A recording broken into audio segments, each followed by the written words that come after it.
Je vais introduire le sujet là sur les grandes cultures et le climat, et je laisserai la parole à Émeric qui vous parlera des constats et de ce qu'on peut voir en Haute-Saône sur le terrain, et des pistes qui s'ouvrent à nous pour continuer de travailler sur cette thématique-là et essayer de vous accompagner pour pouvoir préparer ce changement à long terme de nos actions sur les cultures et de ce qu'on va pouvoir mettre en œuvre pour continuer de produire sur le territoire départemental. Mon intervention va se faire en 3 temps. Je vais vous parler déjà du constat de ce qu'on remarque. Émeric reviendra aussi sur les observations qu'il fait lui toutes les semaines. Je vais vous parler de modélisation, de projection, de comment on projette, on fait des projections de ce qui va se produire à l'avenir. Au préalable, je vous ai mis une diapo là sur le suivi du climat et de la météo. Donc le suivi du climat, c'est intéressant pour savoir en fait ce qui se passe. Il y a à la fois le suivi de la donnée météo qui est intéressante, mais il y a aussi un suivi climatique qui se fait à l'aide de satellites, à l'aide de sondes, etc. Vous le remarquez là sur la diapo, on a actuellement plus de 6300 sondes qui permettent de mesurer la température de l'air, soit sur des bateaux, soit sur des postes fixes sur les continents. Et en parallèle, on a à peu près 4000 sondes qui mesurent la température de l'eau dans les océans, ce qui permet quand même d'avoir aujourd'hui une vision très précise de ce qui se passe réellement à l'échelle planétaire, avec un nombre de sondes en fait qui est en constante augmentation, puisqu'il y a de plus en plus de sondes d'installer, notamment au niveau des océans. Alors ce qu'on constate, vous le constatez aussi bien que moi, hein. En fait, je vous mets une diapo là sur la sécheresse de 2018 qui était visible depuis le ciel. Vous avez sur la diapo de gauche la situation, une vue satellite de la France le 30 juin et une vue satellite à droite le 6 août 2018, où on se rend compte en fait que tout le nord de l'Europe est asséché, déshydraté. On voit que la végétation a disparu, puisqu'on voit que même jusque dans le sud de l'Angleterre, en fait, la couleur a viré au jaune très clair. Alors, le souci, c'est que sur une même année, on a des fortes variabilités du climat. Vous voyez, en 2017-2018, on a eu des séquences d'inondations fortes, et 6 mois plus tard, on vit une année avec une sécheresse très importante qui s'est poursuivie jusqu'à l'automne. Les variations interannuelles qui se poursuivent, donc ce qu'on connaît historiquement, c'était 76, 91, 96, 2003, et cette fois-ci, ça s'accélère, 2010, 2011, 2015, 2018, on va pouvoir ajouter maintenant 2019, 2020. Mais par contre, on a toujours des périodes pluvieuses. Souvenez-vous, pour ceux qui étaient concernés, moi je me souviens avoir vu des maïs sous 80 cm d'eau en 2016, alors que l'été d'après, on vivait une sécheresse très importante. Alors ce qu'on constate, c'est une augmentation de la température globale, Émeric va y revenir, des variations interannuelles qui sont de plus en plus marquées. Et pour essayer de comprendre tout ça, en fait, je vais vous présenter un peu les modélisations des données climatiques et du changement climatique. Alors, pour arriver à modéliser, en fait, on a des supercalculateurs qui tournent. Il y a beaucoup d'organismes nationaux et internationaux qui travaillent sur cette thématique-là. Je vous ai fait apparaître 2 graphiques. Le graphique du haut qui fait apparaître en fait une modélisation du climat et des températures sans prendre en compte les émissions de CO2 d'origine anthropique, et celui d'en dessous, en fait, c'est la même modélisation, mais sur laquelle on prend en compte les émissions de CO2 d'origine anthropique. On compare ça avec la courbe noire, qui est la courbe en fait des températures réellement observées, et on se rend compte que les modèles qu'on fait tourner aujourd'hui, qui nous permettent de prévenir, de prédire ce qui peut arriver, alors toujours avec un pourcentage d'erreur, mais en fait les modèles qu'on a aujourd'hui qui nous permettent de prédire ce qui pourrait arriver et ce qui devrait arriver, en fait, eh ben, on a réussi à les calibrer de façon très intéressante. Et lorsqu'on intègre les émissions de CO2 d'origine anthropique, donc dues à l'activité humaine, ben, on se rend compte qu'en fait, on arrive à faire coïncider la courbe des températures mesurées avec la courbe des températures modélisées. Et ça va nous permettre en fait de pouvoir faire des simulations à long terme, ce que je vais vous présenter dans un deuxième temps. Donc, pour appuyer mon propos sur l'action anthropique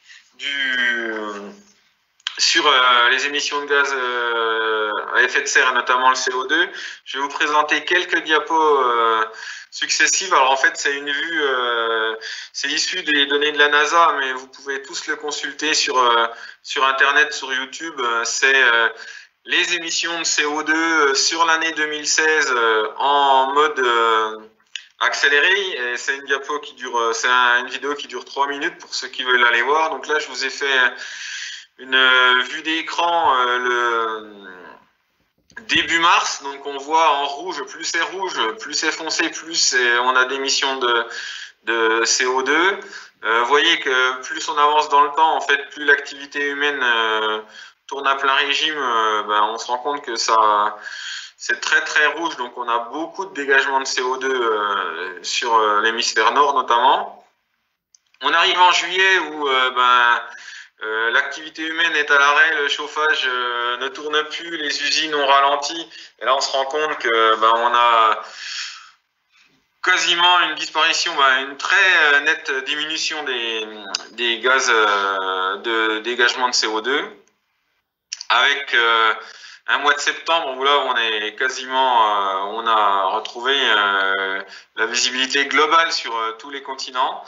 Et on repart au 15 novembre où on relance l'activité, on relance les chauffages et on remonte en dégagement de CO2. Donc moi, pour ceux que ça intéresse, je peux bien sûr vous faire suivre le lien pour cette vidéo. Et sinon, je vous invite à aller la télécharger, elle est très intéressante. Donc ce qu'il faut retenir sur cette partie modélisation et observation qu'on peut avoir, c'est l'effet de serre accentué par l'activité humaine, ça c'est indéniable. L'accumulation de CO2 d'année en année, qui fait que l'effet de serre en fait devient exponentiel. Et enfin, le point qui me semble intéressant, c'est que le secteur agricole a un rôle à jouer, parce que c'est un secteur qui peut stocker du carbone et qui peut donc aider à réduire ses émissions de CO2.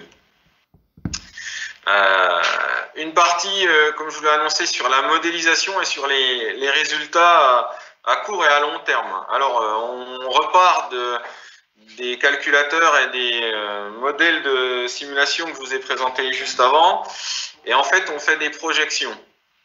Ce qui ressort de ces premières projections, et ce qui ressort notamment des infos du GIEC, c'est que la messe est dite, passez-moi l'expression, jusqu'en 2040, on sait qu'il n'y aura pas même si on met en œuvre de nombreuses réformes et qu'on fait évoluer beaucoup de choses, que ce soit sur le transport, sur l'isolation des déperditions énergétiques dans le bâtiment, sur les activités agricoles, on sait qu'il y a une inertie et que jusqu'à 2040, 2050, on ne verra pas forcément de changement. Le changement va apparaître ensuite, à partir de 2040-2050, en fonction des choix qui auront été faits politiquement et techniquement. On sait que la situation peut être plus ou moins positive ou négative, et en fonction de ces choix-là, l'impact sur le climat va être plus ou moins important.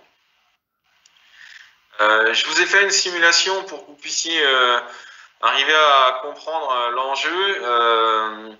Donc là, on est sur une simulation avec un scénario intermédiaire. Hein. Là, quand je reviens en arrière, la courbe rouge, c'est une simulation avec un scénario qui va être plutôt pessimiste, et la courbe en bleu, là, ce serait un scénario plutôt optimiste avec un réchauffement climatique qui s'accentue pas trop et qui reste autour de 1 degré de plus en température moyenne annuelle à la surface du globe.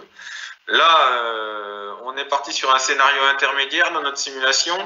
Donc Vesoul, vous savez tous où se situe Vesoul, la température moyenne annuelle, c'est 9,8 degrés Celsius durant les années 90. On fait un bond entre 2020 et 2050. Ben, si on fait des simulations, on sera vers 11,1 degrés, soit quasiment la température qu'il fait à Lyon. Ça fait plus d'1 degré d'écart. Hein.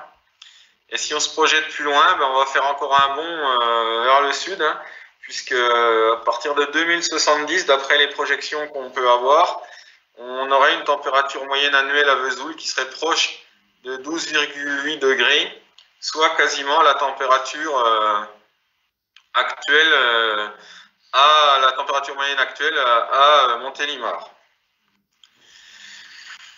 Pour appuyer mes propos, en fait, je vous présente deux cartes d'évolution des températures annuelles. Donc, vous avez à gauche la référence entre 1976 et 2005, et à côté l'horizon entre 2040 et 2070. Donc, vous voyez les températures moyennes annuelles qui apparaissent et qui augmentent. Donc, avec le scénario optimiste. Et je vous présente une autre diapo avec un scénario pessimiste où cette fois-ci les températures moyennes annuelles seraient encore beaucoup plus élevées. Et en fait, ben, c'est bien là qu'on va pouvoir avoir un effet, c'est que à partir de 2040, en fonction des décisions, des choix et des actions qu'on aura mis en œuvre aujourd'hui ou à partir d'aujourd'hui, eh ben, on va évoluer en fonction vers un scénario optimiste ou plutôt pessimiste. Je vous ai fait aussi pour que vous puissiez bien mesurer l'enjeu et que vous ayez bien toutes les informations en tête. Je vous présente quelques prévisions pour la commune. Alors, c'est modélisé pour Vesoul, mais c'était intéressant d'avoir un point au niveau départemental, avec un scénario pessimiste pour que vous puissiez comprendre ce qui pourrait arriver si rien n'était fait. Donc, pour faire simple, la température moyenne annuelle sur Vesoul, ben, vous voyez, hein, dans les projections, pourrait augmenter, c'est ce que je vous ai montré tout à l'heure, jusqu'à 13, voire 15 degrés à certaines périodes. Alors que dans les années 90, le plus haut était inférieur à 11 degrés, et que le plus bas était souvent proche de 8 degrés, comprise entre 8 et 9 degrés. Concernant le nombre de jours où la température maximale dépasse les 27 degrés Celsius entre le 1er mai et le 31 octobre, ben c'est pareil en fait.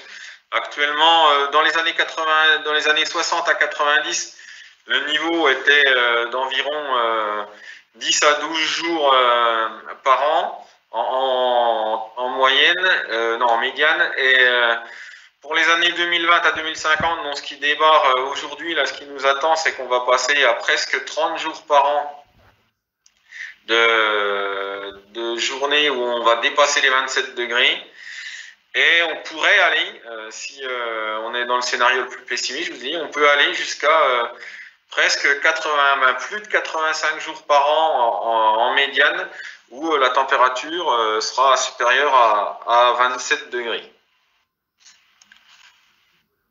Inversement, ben, le nombre de jours de gel par an, vous imaginez bien que lui, ben, la courbe va aller dans l'autre sens. Hein. Dans les années 60 à 90, on avait environ 80 jours en médiane par an où il gelait.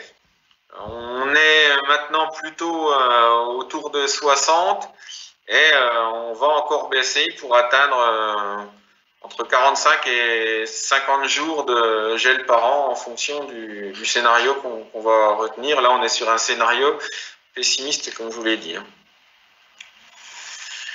Le cumul annuel des précipitations va également être impacté. Alors, on a une tendance, d'après les modèles, on aura une tendance à une légère augmentation des volumes d'eau qui pourrait tomber sur la période 2020 à 2050. Bon, très légère, hein, on dépasserait un tout petit peu les 950 mm par an. C'est à mettre toujours en parallèle avec le risque quand même qu'on ait des fortes variabilités, hein, où on peut aller de 850 à plus de 1050 mm dans les projections sur cette même période. Et le point qui mérite toute votre attention, c'est en fait cette forte chute des cumuls pluviométriques qui pourrait arriver à partir de 2070, hein, où on serait à peine plus de 750 mm d'eau par an, soit une perte de quasi 150 à 200 mm par rapport à la période actuelle. Le nombre de jours sans pluie pour la période entre avril et fin octobre est également un des éléments que je voulais vous présenter là dans les simulations. Actuellement, par exemple, à Frottey-les-Vesoul en 2013, on avait 100 jours sans pluie à Frottey. En 2016, on était à 100 jours et en 2018, on était à 133 jours. Et pour aller dans ce sens-là, si vous regardez les simulations, notamment en 2071-2100, on monterait à 130 jours en moyenne. Donc l'année 2018 deviendrait, pas en moyenne, en médiane, l'année 2018 deviendrait la règle pour les années, pour ces années-là, d'après la projection la plus pessimiste. Donc, ce qu'il faut retenir pour moi, c'est en fait bien comparer, bien faire la différence entre les projections climatiques et les prévisions météorologiques, mais ça, vous êtes tous très techniques et vous l'aviez bien compris. Augmentation de la température globale dans un futur proche, c'est inéluctable. Il y a une inertie qui est en place et qui va durer jusqu'en 2035, 2040, 2045. Les tendances, on va aller vers des températures qui augmentent, des sécheresses plus fréquentes l'été, un décalage de la pousse de l'herbe et de la pousse des cultures, bien évidemment. Et j'attire votre attention sur le fait qu'il ne faudra pas quand même oublier qu'on aura des années froides, qu'on aura des années pluvieuses et qu'il faudra continuer de pouvoir travailler avec tous ces éléments. Je laisse la parole à Aymeric qui va vous parler des constats qu'on peut faire sur l'agriculture dès maintenant et quelques pistes pour s'adapter. Merci Stéphane. Voilà. Donc je remets quelques visuels justement par rapport à ce qu'on voit en Haute-Saône, hein, ce qu'a présenté Stéphane au début tout à l'heure. Là c'est la météo sur 20 ans à Chargé-les-Grès. Vous avez au-dessus l'évolution des températures. Globalement en 20 ans on a pris 1 degré, alors ça fait le yo-yo, hein, un coup c'est haut, un coup c'est bas. Là, les 3 dernières années, on n'a pas 2020 encore, hein, donc, mais les 3 dernières années se situent plus dans la partie supérieure, au-dessus de 12 degrés, hein, de température moyenne. Et puis, par contre, la pluvio, la tendance à rester stable. On observe ça aussi sur la météo de Tavo, hein, pour lequel on a des données depuis une vingtaine d'années. Donc, on voit on voit une nette montée des températures. Alors, on a choisi de vous parler de 2 cultures, hein, en exemple. Une culture d'hiver, le colza. Hein, le colza, vous n'êtes pas sans savoir qu'il commence à y avoir des soucis. Hein, ça fait 3 ans qu'on commence à avoir des problèmes d'implantation de cette culture. Alors, par rapport au changement climatique et au réchauffement, donc, hein, le colza est une plante en C3, donc apparemment, l'augmentation de CO2 aura un effet bénéfique sur le rendement. Et puis, par rapport au fait que le colza est une culture d'hiver, on voit sur le graphique, hein, donc ça c'est tous les données agreste, Moi, j'ai remis les chiffres 2020 de 32 quintaux suite à l'enquête récolte faite au niveau du département. Globalement, le rendement du colza depuis 2008, sur 12 ans, reste stable. Bon, ça reste toujours stable parce que donc on n'est encore pas trop affecté encore par les grosses altises qui concernent certains départements, mais bon, là, on est à peu près stable. Alors, comme j'ai évoqué donc les insectes, on n'est pas sans savoir que pour faire face à tous ces insectes problématiques qui sont globalement à l'automne, il faut un gros colza. Il faut avoir un gros colza. Sauf que pour avoir un gros colza, il faut de l'eau derrière. Donc, on peut le semer tôt, mais s'il n'y a pas d'eau, on n'aura pas un gros colza développé à l'automne. Le point positif du réchauffement, c'est que forcément, quand on sème dans le sec, on a moins de soucis de limaces. Et puis, la grosse problématique, c'est le problème de la plantation, surtout sur des sols desséchés. Les colzas ne lèvent pas, ou ils lèvent, il y a un petit coup d'eau, ils germent, et les graines crèvent. Le plus gros année où il y a eu des problèmes, c'était 2019, où il y a eu le plus de parcelles qui ont été détruites finalement. Après, l'autre souci de la sécheresse, c'est la moindre efficacité des effluents organiques avant le semis. Donc, il y aura moins de gros colza finalement, moins d'efficacité de l'azote. Et puis, ce qui peut poser problème aussi, c'est les associations de plants de campagne qui font partie maintenant des CEPP. Il y a de plus en plus de colza qui sont vendus en association. Et quand on met beaucoup de graines sur le même rang, ça peut poser problème en termes de concurrence à la flotte. Alors, je vous ai mis une photo, là, 2018. Vous voyez à gauche un colza qui a été semé tôt en direct, et à droite, tôt, ça veut dire tout début août. Et à droite, un colza qui a été semé plutôt vers le 20 août, avec ouverture des sols, donc aération des sols, assèchement du lit de semence. Donc là, c'est une photo de fin septembre. Donc on voit que là, cette année-là, il n'y a plus juste début août, donc ça a bénéficié au colza sméto. Plus donc à droite, un colza qui ne pousse pas parce qu'il n'y a pas plus derrière, et du coup, gros retard du semis tardif. Par contre, 2020, ce qui s'est passé, c'est plutôt l'inverse. Finalement, les semis précoces, il n'y a pas eu d'eau dessus. Et donc tous ceux qu'on semé un peu plus tard ont bénéficié du coup d'eau là qui est arrivé au 30 août. Alors il y a certains secteurs qui ont eu de l'eau en août, où il y avait des magnifiques colzas tout début septembre. Donc voilà, ça c'est un peu la loterie. On dit souvent qu'il faut semer avant la pluie, sauf que quand il pleut pas, ils annoncent parfois de la pluie et puis au final il pleut rien du tout. Donc le colza est semé, il germe un peu et puis il disparaît. Alors une solution qui peut se faire, c'est semer et puis couvrir le sol avec les pailles et les résidus, donc des résidus de la culture précédente. Donc là ça veut dire que ça a été semé en direct et puis qu'après il y a eu une fauche des pailles pour faire un espèce de matelas, une couverture pour quand il pleut conserver la flotte et puis éviter l'évaporation, protéger le sol des fortes chaleurs. Autre adaptation, c'est-à-dire que par rapport au désherbage, étant donné qu'on a moins de chances d'avoir des colzas levés, on n'est jamais sûr de la réussite de la culture, on l'a vu en 2018, 2019, 2020, c'est compliqué.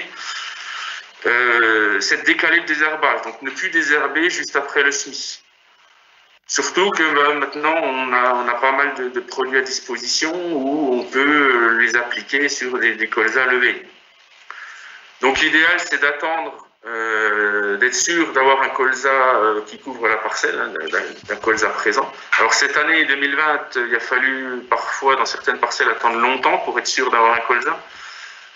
On savait tout début octobre si on pouvait garder le colza. Donc du coup, vous avez toute une panoplie d'herbicides. Ensuite, autre paramètre à prendre en compte, c'est qu'un colza non désherbé au semis pousse plus vite. Donc ça peut aussi inciter à ne plus désherber au semis, attendre qu'il pousse avec le peu d'eau qu'il y a. Ne pas le bloquer avec l'herbicide en plus, pour qu'il prenne plus de retard. Autre paramètre aussi à prendre en compte avec ces années sèches où il pleut plus beaucoup, c'est faire attention aux sulfos antidicotes, hein, notamment qui ont été appliqués sur la céréale avant le colza, je pense au méthylsulfuron, des choses comme ça. Comme il pleut plus entre la date d'application d'avril au semis du colza, il y a beaucoup de, enfin l'herbicide est toujours là. Et du coup, il peut y avoir un impact sur la pousse du colza. Et ça concerne aussi toutes les petites graines, hein, les prairies, des choses comme ça. Autre chose par rapport à l'adaptation, hein, donc il faut lire le bulletin AgroZone, hein, notre bulletin de préconisation, où on adapte un petit peu les précos à l'année. Et notamment, cette année, on a fait des protocoles de désherbage à adapter en fonction de ce que vous aviez comme colza. Et puis du stade et du stade des adventices. Voilà. Par rapport à l'autre thématique de l'automne, c'est la régulation. Alors la régulation à l'automne, moi mon discours reste le même, le régulateur à l'automne ne sert à rien, on va dire. Alors effectivement, il y a eu 2012 où on a pu observer de la casse, comme j'ai remis sur les photos. Quelques parcelles très très allongées qui ont subi le gel, hein. Donc je rappelle le gel, vous avez sur les courbes, là 2012 c'est en rouge, il y a eu quand même plus de 10 jours, 15 jours où on a une température de moins 12, moins 15, et puis en température de ressenti on était à moins 20, donc là forcément les colzas n'ont pas tenu le coup. Donc voilà, statistiquement normalement il n'y a plus de risque de gel, beaucoup moins de risque de gel des colzas toute sortie d'hiver. J'ai remis un graphique aussi sur le nombre de jours de gel du 1er janvier au 30 avril depuis 2000, sur 20 ans. Bon, ça a tendance à diminuer. On voit une rupture quand même à partir de 2015 où ça ne dépasse pas les 35 jours, alors qu'avant on pouvait monter à plus de 50 jours. Donc là on voit une espèce de rupture, donc il y a moins de gel sur 4 mois. Par contre, ce qu'on a pu observer en 2020, c'est un gel tardif, là, notamment sur le nord Haute-Saône, où du 23 mars au 3 avril, il y a quand même eu des températures sous abri à moins 4, des températures ressenties avec la bise du moins 7, ce qui fait que dans nord Haute-Saône, il y a quasiment eu 200 hectares de détruits en colza. Donc on n'est pas à l'abri, hein, comme disait Stéphane, on peut avoir des années froides, des années humides, on n'est pas à l'abri des gels qui peuvent taper n'importe comment, n'importe quand. Je vous ai parlé donc du stade, du fait d'avoir de gros colzas à l'automne pour faire face aux insectes. Voici l'exemple d'une parcelle, donc 2020. Hein. Vous avez à gauche et à droite, c'est des témoins sans insecticides. La seule différence entre les deux, c'est que à gauche, le colza a eu à manger. C'est-à-dire que ça date, c'était dans une zone où il y avait un ancien tas de compost. Et à droite, le colza n'a pas eu à manger. Donc là, l'attaque que vous voyez, c'est essentiellement charançon du bourgeon terminal et charançon de la tige aussi. Donc le fait d'avoir un gros colza, on le sait, un charançon du bourgeon terminal, un gros colza, vous n'avez aucun risque. Et ça a eu aussi une incidence d'avoir un gros colza développé au printemps sur les attaques de charançon de la tige. Donc l'importance, hein, donc la difficulté aussi finalement d'avoir ces sécheresses à l'implantation, donc pas d'eau, moins de minéralisation, moins d'azote disponible au colza, donc des plus petits colzas qui sont plus en danger face aux insectes. La grosse altise, donc ça fait 3 ans, 3 automnes qu'elles sont présentes bien visibles, donc est-ce que c'est dû aux automnes secs et chauds? Est-ce que cette année, ça va peut-être faire une pause? Est-ce qu'on aura moins de dégâts cette année, étant donné qu'il y a eu quand même un mois d'octobre très pluvieux et plutôt frais? Alors après, il y a eu début novembre où les altises étaient toujours là, on peut répondre à faire des larves. Là, on a une météo moins favorable, donc quand même, hein, peut-être avec des gels de petites larves qui se baladent.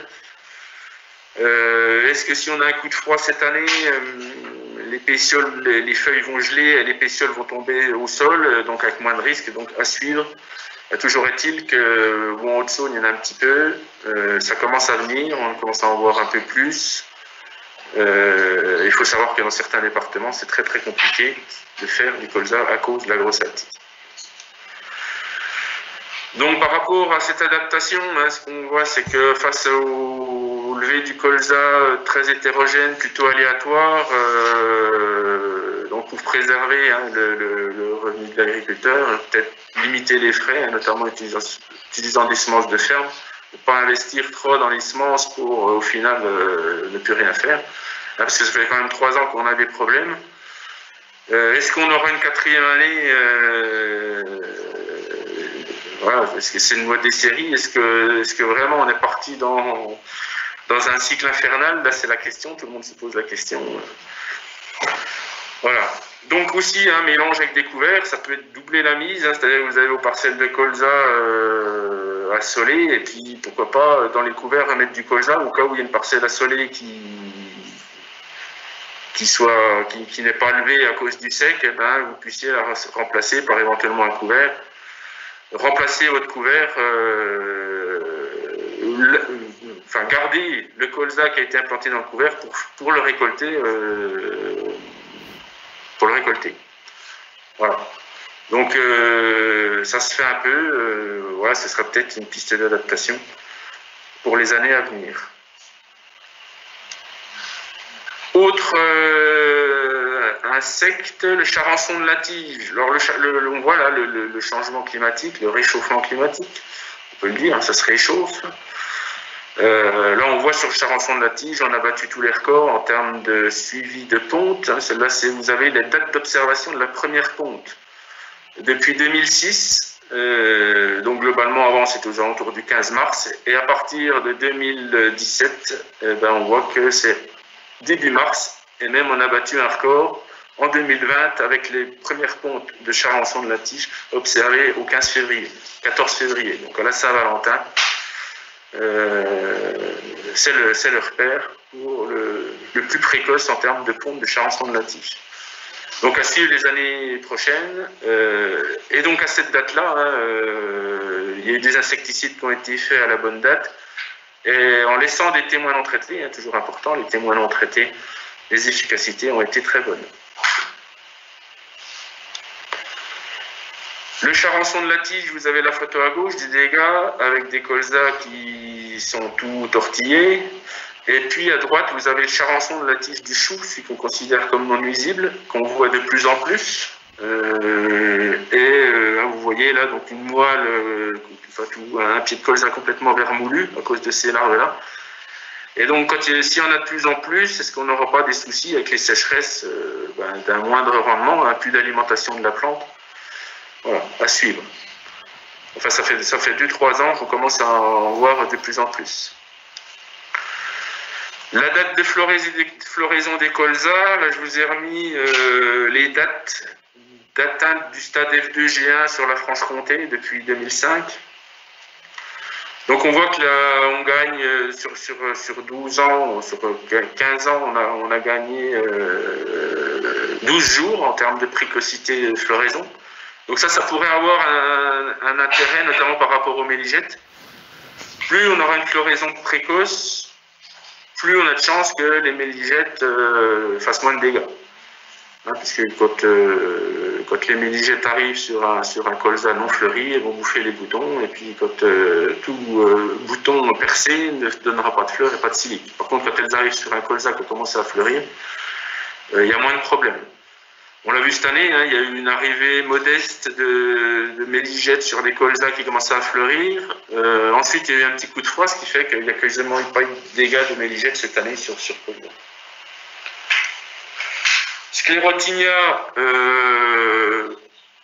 Sclérotinia, donc là, c'est un peu la loterie, c'est-à-dire que ça dépend de la météo qu'on aura entre la sortie des apothécies. Les apothécies, c'est le petit champignon gouillé à gauche, et puis la fin floraison. Donc plus on aura de temps humide et chaud, plus on risque d'avoir du sclérotinia, en zone non traitée, bien sûr. Voilà des témoins non traités. Une photo, c'était un témoin en 2006, témoin en 2016. sachant que les attaques de sclérotinia deviennent de moins en moins fréquentes, il y a moins en moins de soucis. D'une part parce que les fongicides sont efficaces. On avait beaucoup de cartons jadis avec la carbendazime, hein, le sclérotinia était résistant, donc on voyait beaucoup plus de dégâts que maintenant. Voilà, donc par rapport au colza, je vais passer au maïs, une autre culture, donc plutôt culture de printemps, qui est une plante en C4. Et paradoxalement, finalement, l'augmentation du taux de CO2 n'aura quasiment pas d'impact sur l'augmentation du rendement. Par contre, le souci du maïs, hein, vous voyez les rendements, il fait son cycle pile pendant les périodes de chaud ou sécheresse. Et donc là, on voit hein, que les rendements, là, on est sur une courbe descendante. Ça fait depuis 2015 que les rendements ont du mal à dépasser les 70 quintaux. Il y a eu 2017 où ça s'est pas trop mal passé. Mais là, c'est les rendements haute zone, hein, c'est toujours haute zone. Et donc là, j'ai mis la moyenne 2020 à 52 quintaux. Le souci de cette année, ce qu'on a pu observer, ce que vous avez dû voir aussi dans vos parcelles, c'est que sur des fortes densités de maïs, sur l'écartement 75, vous avez beaucoup de pieds sur le même rang. Là, vous avez les épis, 5 épis, ça c'était sur 10 plantes, les unes à côté des autres. Donc il y avait 5 petits épis sur 10 plantes. C'est-à-dire que dans les maïs, il y avait des plantes qui n'avaient pas d'épis, il n'y avait rien du tout. Et on voyait quand il y avait un trou dans les maïs et qu'il restait un pied tout seul, il y avait un bel épi. Donc voilà, il y a tout un travail sur la densité à faire, baisser les densités, mieux répartir les plantes. Hein, on voit là, la photo des racines, 32 000 plants par acre, c'est du 80 000 pieds à l'hectare, et sur 44, on est sur du 110 000. Donc on voit plus il y a de plantes, il y a des petits systèmes racinaires, et donc moins de possibilités de capter l'eau, de récupérer l'eau dans le sol. En termes de date de récolte du maïs, on voit là le réchauffement. Ça, c'est des dates théoriques. J'ai pris donc là un maïs indice 350, c'est mai au 20 avril. Il faut 1800 degrés pour qu'il arrive au stade 30% d'humidité. On voit que là, on gagne sur 20 ans, on gagne quasiment 15 jours de précocification de la récolte. Voilà. Alors tout dépend, hein, si vous avez un coup de sec avant la floraison, ça commence à remplir le maïs, donc du coup retarder peut-être la maturité. Par contre, quand vous avez un coup de sec après la floraison, pendant le remplissage du grain, là c'est clair que ça accélère le stade de maturité. Autre observation qu'on peut faire là donc en Haute-Saône, c'est par rapport à la pyrale. Hein, ça fait un certain temps que je surveille la pyrale. Vous avez au-dessus les dates de capture du premier papillon, l'observation de première ponte. Hein, c'est des dates au-dessus. Donc en rouge, c'est les pontes et en bleu, c'est les papillons. Donc on voit que jusqu'en 2016, globalement, bon, ça faisait le yo-yo, encore une fois, c'était un petit peu... c'était à peu près constant. Et on voit que depuis 2017, 2018, 2019, 2020, ça descend fortement. Donc ça veut dire que les pyrales arrivent de plus en plus tôt. Alors on pourrait mettre ça à faute sur le réchauffement, sauf que si on regarde le graphique du dessous, qui est plutôt basé sur une somme de température, on voit que jusqu'en 2016 c'est à peu près constant, on reste par exemple sur du 400 degrés pour avoir un papillon, et qu'après finalement on change de degré, on passe à du 300 degrés. Donc là ça veut dire, ce qui s'est passé en fait, c'est qu'on a vu un changement de race de pyrale arriver en Haute-Saône. On récupère la pyrale qui sévit dans les secteurs de Lyon, hein, donc c'est la race plurivoltine. Avant on avait la race monovoltine qui faisait qu'une génération, mais là on arrive sur une race pyrale qui fait plusieurs générations. Comme vous voyez les photos, on voit des chenilles de pyrale issues des ponts de début avril de mai 2020. Ça fait des chenilles et se sont retransformées en papillons en août qui ont repondu et fait des larves jusqu'en septembre-octobre. Voilà. Alors par rapport à ça, je voulais dire un petit bonjour à Guy Le Henaf aussi, qui doit être derrière son écran. Hein, donc c'est mon ancien collègue qui m'a appris à chasser la pyrale. Et puis je voulais donner un petit bonjour aussi à Alain Weissenberger d'Alsace, qui observent aussi ce même phénomène en Alsace, alors que pareil, c'est comme Haute-Saône, ils étaient sujets à la race monovoltine. Donc adaptation du maïs, semer plutôt donc dans la mesure du possible, pas trop dense. Alors plutôt, je me suis amusé aussi à voir l'évolution des températures dans la période du 20 mars au 15 avril. Finalement, il n'y a pas d'évolution, il n'y a pas de réchauffement observé sur cette période. Donc finalement, il fait toujours la même température. Donc on ne peut pas semer non plus très très tôt. Il faut rester sur, quand la météo va, autour du 5-10 avril. Voilà. Plutôt mettre des variétés tardives dans les sols à bonne réserve utile, hein, là où il y a du sol, il y a plus d'eau disponible, donc pouvoir peut-être plus avoir de rendement possible. Et par contre, en sol à faible RU, plutôt mettre les variétés précoces qui font leur cycle assez rapidement. Autre phénomène observé cette année, c'est bien désherbé ou biné, hein, les maïs, c'est bien désherbé, parce que j'ai vu quelques maïs non désherbés cette année, c'était une catastrophe. Ils se sont fait complètement bouffer par les adventices et il n'y avait pas de maïs au bout. Et le binage, hein, ces années sèches, on a pas mal d'essais en stock qui montrent l'intérêt du binage, notamment pour valoriser les petits apports d'eau, les faibles apports d'eau, c'est beaucoup mieux valorisé. Et puis, ma foi, pour les éleveurs, plutôt essayer de remplacer les maïs par des sorgho, des métailles, choses comme ça, et puis peut-être compter sur le progrès génétique à venir. Juste encore pareil, une évolution des températures, là j'ai repris, donc pour mettre un maïs derrière orge par exemple, un semis du 25 juin, pareil, un petit indice, 200, il faut 1400 degrés base 6. Donc on voit qu'on arrive de plus en plus facilement à avoir nos 1400 degrés. On arrive fin septembre à avoir nos 1400 degrés depuis un semis du 25 juin. Sauf que quand il n'y a pas d'eau, le maïs ne pousse pas et on n'arrive pas à récolter de maïs. Il y a pas mal de maïs mis en dérobé cette année, il n'y a quasiment rien eu. Donc voilà, c'est très compliqué, hein, comme j'ai évoqué plusieurs fois dans la présentation, c'est de la loterie, hein, donc la pluie, on ne sait pas quand est-ce qu'elle tombera, la sécheresse, on ne sait pas quand elle tombera, donc la meilleure technique, c'est de ne pas mettre tous ses œufs dans le même panier pour pas avoir toujours le même problème, voilà. Alors là, on a vu l'impact du climat sur l'agriculture. Y a-t-il un impact de l'agriculture sur le climat, hein? Stéphane l'a évoqué tout à l'heure, que l'agriculture peut stocker le carbone. J'ai voulu remettre un article de Frédéric Thomas là, où il montre qu'aux États-Unis, à force de couvrir les sols, là vous voyez sur la carte des États-Unis, il y a une petite zone bleue.